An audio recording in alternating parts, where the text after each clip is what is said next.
With so much talk of healthy foods and what you should be eating, the foods that are the worst for us can get overlooked. The reason it's so hard to avoid these kinds of foods is because the things that make them bad also make them taste good. Fatty foods typically taste good, so do sweet and salty ones, which means a lot of the foods you love are likely not the best things you can have. But you don't have to resort to living like Tom Hanks in Castaway. There are plenty of foods that you can turn to that taste amazing and won't jeopardize your well-being. It's about learning why certain foods are bad so you can make better choices on a day-to-day basis. That being said, here are some dietary landmines to watch out for and step around.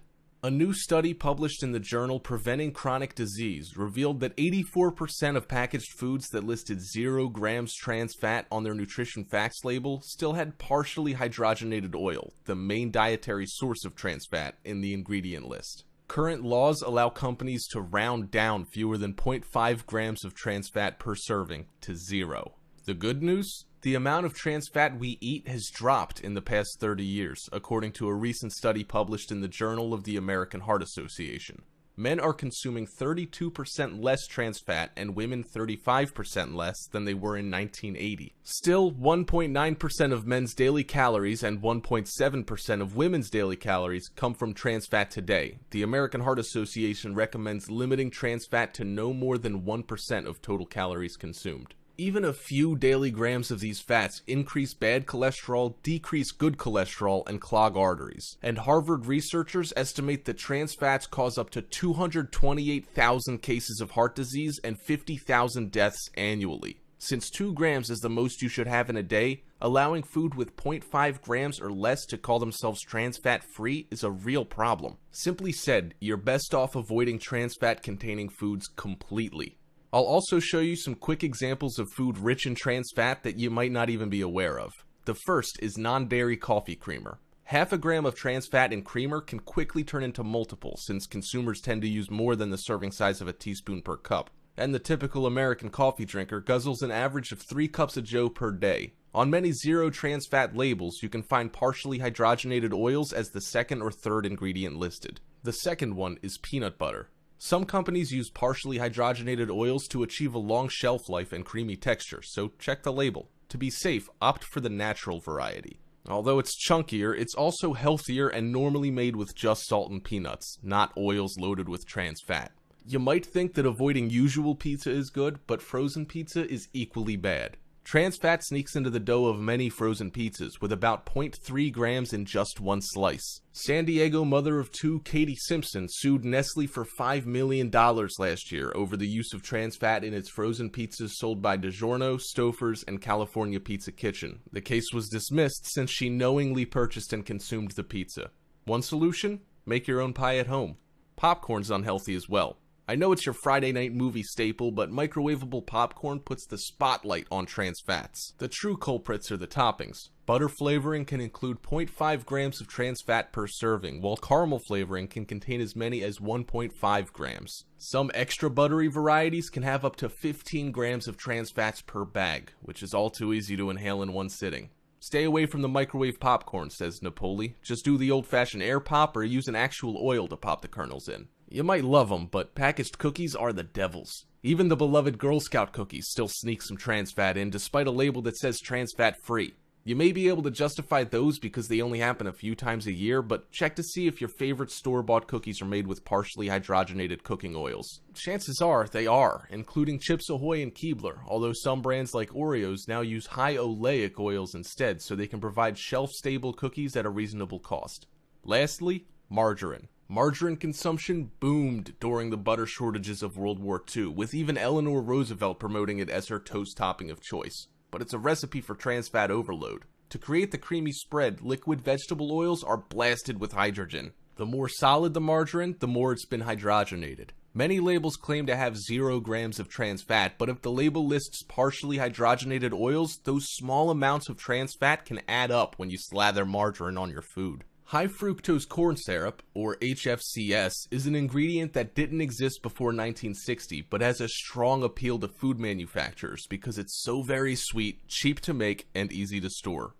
According to David Zinczenko in the ABS diet, the human body doesn't have a shutoff switch for HFCS the way it does with real sugar. This leads us to keep drinking a cola or eating sweet treats long after we would have stopped if they were naturally sweetened. Those who pay attention to what they eat may have noticed high fructose corn syrup creeping into an alarming number of foods in the supermarket aisle. Corn subsidies and other trends have pushed this relatively unhealthy substance into many of the general food groups that we shop for on a regular basis. Here are some of the popular food and drink items that contain high fructose corn syrup, an element with a lot of sugar that has been known to contribute to diabetes and other conditions when eaten in excess. Soft drinks are packed with HFCS.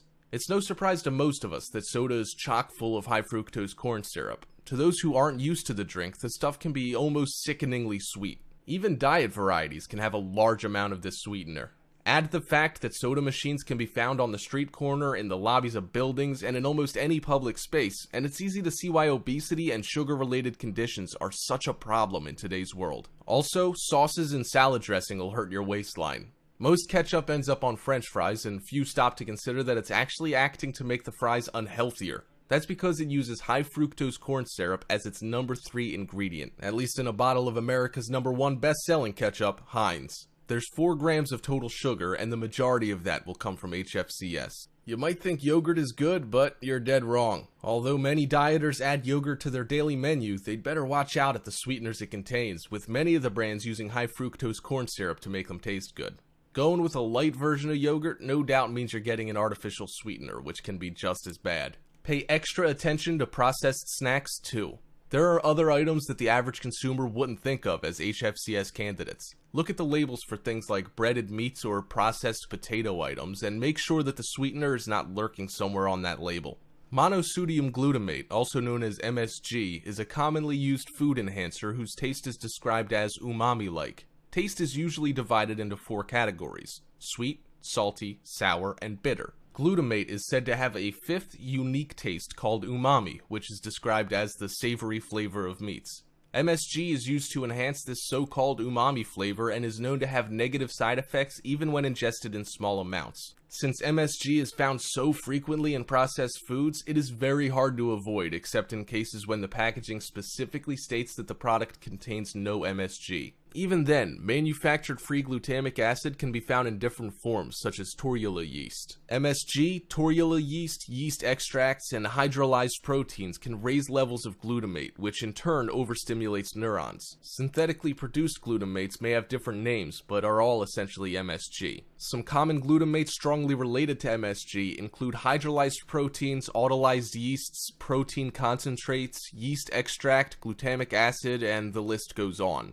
These glutamates can be found in very common grocery items such as low-fat yogurt, canned soups, chips, and most ranch and cheese-flavored foods. In a 2014 study published in Life Science, researchers found that young rats treated with MSG were more susceptible to developing anxiety and depressive behaviors. Examples of food rich in MSG are vegan breakfast sausage, bacon bits, veggie burger and nuggets, and fried food. Walk into any big grocery store and you'll find that artificial sweeteners are everywhere. They're tucked into soft drinks, baked goods, and fruit juices to make them taste sweet without the extra calories. Most products that contain artificial sweeteners are usually labeled as diet or reduced sugar, but not all are. You can even find some in foods that claim to have natural ingredients. Because they're not always clearly labeled on food packaging, consumers may not realize that they're eating them. Artificial sweeteners have been under the spotlight for decades now, as health food advocates point out that they come with a list of side effects, much like a drug. The side effects that are claimed by those against sweeteners like aspartame include some really severe conditions, such as depression, insomnia, blindness, tinnitus, hives, and a contributing factor to things like Alzheimer's and MS. Examples of foods rich in artificial sweeteners are light food and beverages with the word light or low sugar, Diet Coke, and packaged snacks. High levels of sodium, or salt,